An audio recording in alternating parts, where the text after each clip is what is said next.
Ireland's 1G Graduate Visa, the 2026 Guide.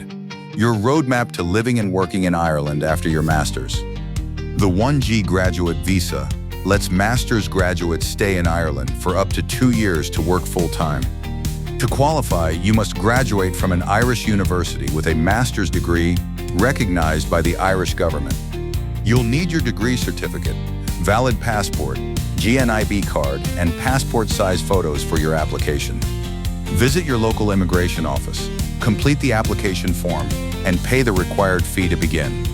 Search for full-time roles using job platforms like LinkedIn, Irish Jobs, or your university's career services. Target companies open to hiring non-EU graduates and offering potential sponsorship for work permits. Customize your CV and cover letter for each job.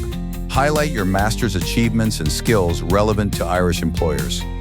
Attend career fairs and alumni networking events to connect directly with potential employers across Ireland.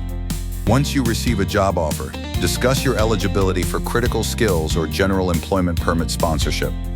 The 1G visa is your stepping stone. Transition next to a critical skills or general employment permit for longer stay.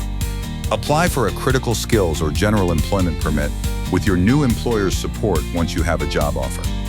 Once approved, your new permit allows you to work long-term and brings you closer to more secure residency rights. After 2 years on a critical skills permit, you can apply for Stamp 4, granting permission to live and work without conditions. Your Irish career journey starts here. Plan with confidence and turn your master's degree into a successful future.